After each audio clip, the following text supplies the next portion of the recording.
Did referees miss a clear hip drop tackle on Monday Night Football? This is Dr. David Chow, SICScore.com. The answer is no. Here's why. I are big proponents of the new hip drop tackle rule. We've been saying for years hip drop tackles can be more dangerous or as dangerous as a horse collar tackle, where you're pulled down from behind. Landing on the backs of people's legs has caused injuries, most notably Mark Andrews. Others ahead of that, years ago with the Raiders, Kenyon Drake talked about how the hip drop tackle should be banned. It is banned, but here's why what happened with Michael Carter II and Jauan Jennings actually technically was not a hip drop tackle. We talked about it at the beginning of the season, that this is going to be a tough one and a strict one to adjudicate.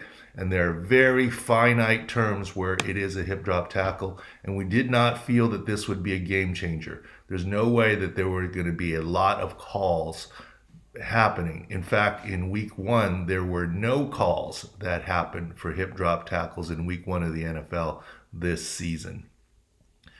The rules are very specific. There is no review, and you must meet all elements of the rule in order for it to be a hip drop tackle.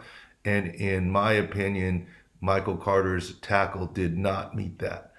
Yes, Jauan Jennings suffered a mild right high ankle sprain. Yes, the rule is intended to fix that, but don't anticipate this rule being called very often. It's still more roughing the passer, body weight injuries. Those are the ones being called. Let's look at the rule book. Specifically, hip drop tackle.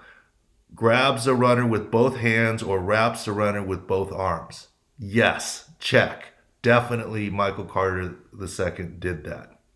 Number 2, unweights himself by swiveling and dropping his hips and or lower body, landing and trapping the runner's legs or below the knees. Only sort of. He does land on his right ankle. He does unweight himself. He does swivel. But if you watch very closely the video, and we can replay it here, he first lands on his right knee, slides along the turf, and then runs into the legs of Jauan Jennings and falls. Technically, that is not unweighting yourself and dropping directly on the legs. He dropped first to the ground and then slid into and over his leg. I get it's a technicality, but the NFL has made it clear all components of the rule must be in effect. Yes, it caused a mild injury, and we don't want injuries. Thankfully, not severe injury, but the NFL is trying to get out the severe injuries. Thus, I think it's a great rule. I think it was officiated correctly that there was no penalty. No one wants to see injuries. No one wants to see a ton of penalties. And the way the rule is written has done its job. Hopefully there are fewer hip drop tackles. None were called, but Michael Carter II and Jauan Jennings technically was not, because he landed on the ground first before sliding and landing onto his legs. Let's hope Jauan Jennings is okay this week. Let's hope there are no hip drop infractions and no injuries going forward. This is Dr. David Chow, SICScore.com. For the latest, always go to the website. Thanks for watching.